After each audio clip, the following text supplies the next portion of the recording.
Salam, hər vaxtınız xeyirli olsun. Dəyərli dostlar, izləyicilər və dəyərli şəxsiyyətlər. Təbii ki, bugünkü gündə bütün sosial mediada, sosial istiqamətdə, sosial layihələrdə biz fərqli-fərqli şəkildə ezoterik təlimləri, ezoterik bilgiləri, ezoterik məlumatlarla bağlı tez-tez rastımıza çıxan informasiyalar görürük. Gəlin bir özümüzə sual verək ki, ezoteriya əslində nədir? Ezoterik mənada istifadə olunan təlimlər insanların yalnız şəxsi inkişafı üçündür. Biz ezoterik elmlərdə hər zaman bir şeyin tərəfdarıyıq. Ali yaradılışın. Yəni, insan bu dünyaya yalnız doğmaq, ailə qurmaq, iş sahibi olmaq, maşın əldə etmək, ev əldə etmək və bu sair kimi mövzularla gəlməyib. Hər bir insan öncəliklə bu dünyaya nəfslərini hasil etmək üçün gəlib. Biz öncə özümüzə sual verək. Bu yaşımıza qədərki istiqamətdə, bu yaşımıza qədərki zamanda biz hansı nəfsimizi islah etməyə bacarmışıq? Hansı nəfsimizin ötəsindən gəlməyə bacarmışıq? Biz əslində bugün hansı cəmiyyətin formalaşmasındayıq və nəfslərimizi necə hasil etmişik? Öncəliklə özümüzə o sual verək. Gerçəkdən də biz nəfslərimizi hakim və gerçəkdən də nəfslərimizi hasil edə bilmişikmi?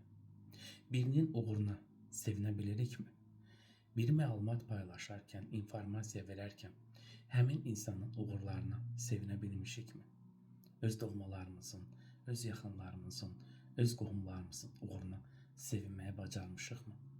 Gəlin ilk öncə birinci hər şeydən vacib bütün elmləri, bütün təlimləri, bütün informasiyaları kənara qoyaq və özümüzə sual verək. Biz əslində ilk öncə birinin uğurlarını qəbul etməyə və birinin uğurlarını həzm etməyə görə nəfsimizdə nəyi islah etmişik? Qarşımızda bir insan uğurlu bir iş kadrı, qarşımızda bir insan uğurlu bir karyera, uğurlu bir ailə həyatı və uğurlu bir gələcək qurubsa, biz onun uğurlarına sevinməyə bacarırıqmı? Gəlin öncə özümüzə bu sualları verək. Biz bu təlimlərdə insanların özlərini kəşf etməsi, nəfslərinin necə hasil edilməsi və nəfslərini necə qalib gələrək hakim kəsilməsi və nəfslərini yönləndirməsini öyrədirik. Burada biz nəfslərimizə hakim olmaqdan ziyadə cəmiyyətə formalaşmış, inkişaf etmiş, gözəl duyğular və gözəl elmlər, gözəl ağıllı fikirlər verən fərdlər yetişdirməyə çalışırıq. Gəlin, gözəl fərdlərin necə yetişdiyinə diqqətlə aydınlıq verək. Yetişdirmə dedikdə hər birimizin yaddaşında, şuuraltısında zaten bu elmlər, zaten bu ezoterik elmlər, həyati bilgilər və yaxud da ki, ali elmlər mövcuddur. Hər birimizin yaradılışımızın kökənində zaten ağıllı, savadlı və dünya görüşü olan bir cəmiyyətin formalaşmasındayıq. Yalnız nəfslərimizə hakim ola bilməmək bizim ən böyük problemlərimizdən biridir.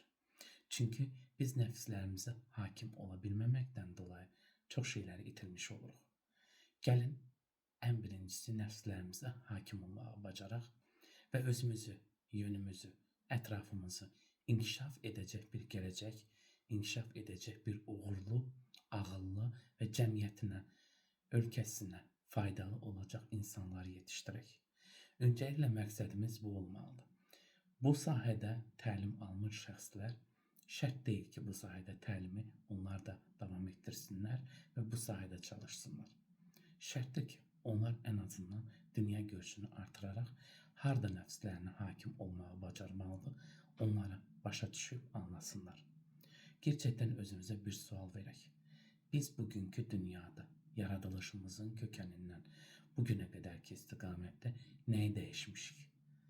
İnsanların həyatında nəyisə dəyişə bilmişikmi? Onlara gözəl ağıl, fikir, məsləhət verməyi bacarmışıqmı? Əslində biz nəyi dəyişmişik bu dünyada? Əslində biz nəyin öhdəsindən gəlməyə başlamışıq? Biz bu dünyada kimlərin hansı istiqamətdə nə addımlar atmasını, hansı istiqamətdə necə getməsini təyin etmişikmi? Öncəliklə birinci suallarımızdan biri bu olsun özümüzə. Biz ətrafımızdakı insanlar üçün fərdiləşib inkişaf etməliyik. Şərt deyil ki, hər inkişafımızı maliyyəyə göndərək. Şərt deyil ki, hər inkişafımız, hər aldığımız təlimi, hər verilən təlimləri maddi baxım kimi baxılsın.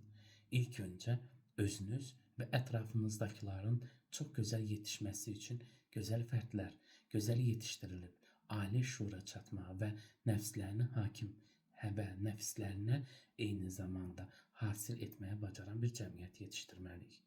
Və bu sahədə ezoteriyanı fərqli istiqamətlərə yönləndirmək yox, ezoteriyanı tamamilə insanlığa xidmət edən bir elm kimi dəyərləndirmək lazımdır. İlk öncə insan öz yaradılışının kökəninə qayıtmağı bacarmalıdır. Biz hər birimiz bugünkü cəmiyyətdə öz yaradılışımızın kökəninə özümüzün inanç sistemini yaratmalıyıq.